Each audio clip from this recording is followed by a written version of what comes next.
right, welcome back to The Explainer. I'm absolutely thrilled to have you here today because, honestly, we're diving headfirst into something like pure magic, the incredible world of sound design.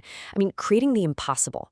Think about it. Have you ever been sitting in a theater, completely gripping the edge of your seat, just totally captivated by the world on the screen?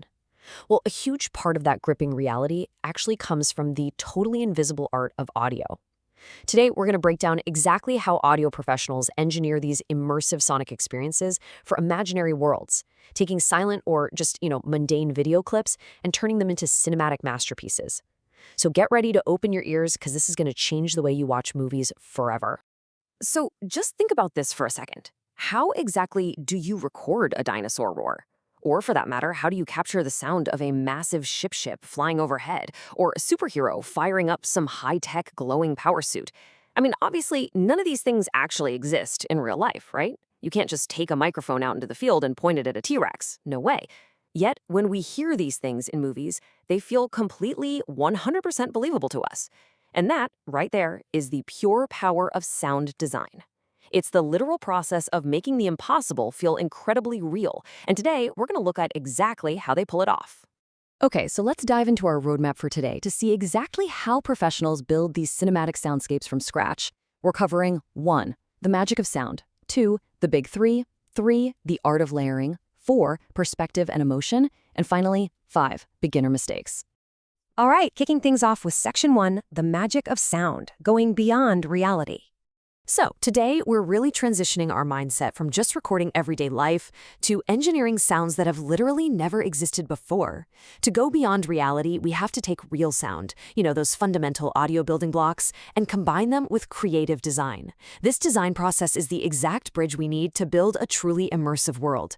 Because look, if we just stick to real sound, we're kind of stuck in our boring everyday reality. But by using creative design to manipulate, stretch, and combine those real sounds, we give audiences the permission to believe in worlds completely beyond their wildest imaginations.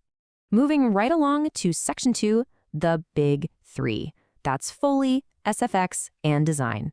Now, I want to clear up the most common area of confusion, especially for beginners: the actual difference between these 3 essential audio terms.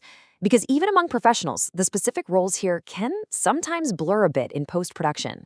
First up, we've got Foley. Foley is, at its absolute core, the human element of the soundscape.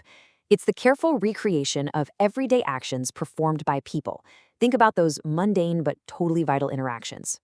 A character's footsteps pacing across a hardwood floor, the rustle of a leather jacket as someone turns around, jingling keys, or the click of a door handle.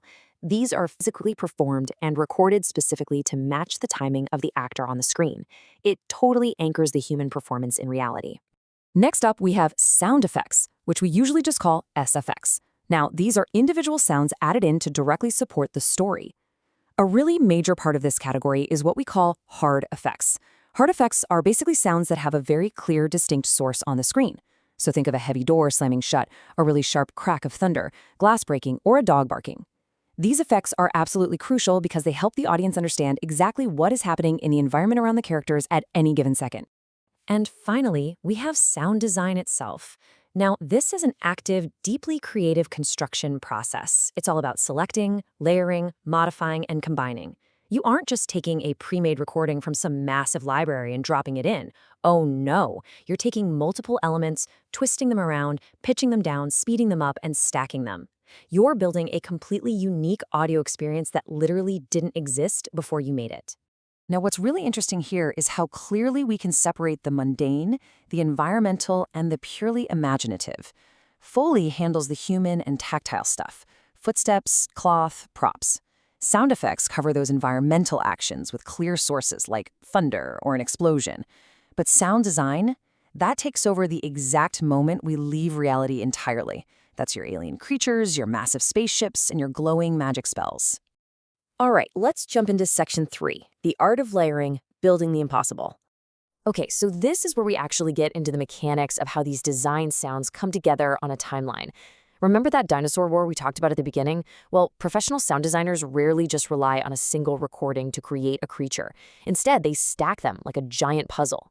Step 1, they might start with the powerful bass of a lion roar. Step 2, they add in a tiger growl for some of that really high-end aggression. Step 3, and this one is wild, A camel sound.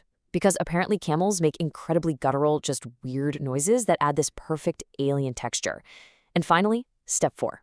A slowed down human voice to give the roar this unsettling, almost intelligent quality. When you blend all 4 of these very different waveforms together, they create something entirely new and, honestly, terrifying. Let's look at another really cool example, the anatomy of a cinematic sword strike. Look, if you just record 2 pieces of metal hitting each other in real life, it actually sounds kind of weak and tiny. So designers layer it up. Sure, they add the sharp metal clash, but then they layer in an air swoosh so you can actually feel the blade cutting through space before they impact. Then they add a high-pitched spark sound to give it this really sharp, dangerous edge. And critically, this is the secret sauce. They add a low bass hit. Now, obviously, a low bass rumble doesn't actually exist in a real-world sword fight, but in a movie, it gives the impact this heavy physical realism. Every single layer is doing a very specific, crucial job. Moving on to Section 4, Perspective and Emotion, Storytelling with Audio. Up until now, we've really been talking about the technical mechanics of making things sound real. But honestly, sound's most powerful function is manipulating audience psychology and dictating emotional pacing. Sound isn't just about realism, it's entirely about feeling. Imagine a character walking down a dark hallway. If you slowly fade in the quiet, steady rhythm of a heartbeat, you instantly crank up the audience's tension. Or what if you introduce a really deep, low-frequency rumble? You immediately suggest this unseen danger or a massive sense of scale. The brilliant thing about this is that the audience is actually feeling the threat, long before a character or a monster ever even appears on camera. You're telling the story completely through the audio channel. And this brilliantly illustrates audio perspective. Just like a camera changes its focal length or position, sound has to perfectly match that perspective. Think about it. A close explosion is loud, it's packed with high-frequency detail, and it has this immediate, punchy impact. But if the camera is viewing that exact same explosion from a mile away on a hilltop, the sound completely changes. It becomes quieter, muffled, and it completely lacks those high frequencies because the sound waves have literally had to travel through all that air. Changing how close a sound feels tells the audience exactly where they are in relation to the action. It's so cool. And that brings us to our final section. Section 5, Beginner Mistakes, Doing It Right. Let's bring all this theory right down into practical application. I want to show you exactly what to avoid when you're doing your own audio mix. A weak amateur mix usually relies on a single flat sound effect. The timing is often just slightly off, and honestly, the worst part is that everything is equally loud. It just creates this crowded, exhausting wall of noise. Conversely, a truly immersive experience uses those beautiful layered effects we just talked about. It has a beautifully balanced mix where some sounds are loud, some are quiet, and it gives your ear room to breathe. The natural timing of a professional soundtrack perfectly matches the visual. Good sound always supports the story. It never overwhelms it. To really hammer this home and remind you of the power of transformation, visualize a scene of a mysterious object crash landing in a forest. Now, if you just play the dry camera audio, it has almost zero impact. I mean, it literally feels like a home video. But if you layer in the rustling wind, a deep foreboding rumble, a heavy metallic impact, and then the sound of birds frantically flying away in the aftermath, bam! Suddenly, it's a dramatic, highly cinematic event.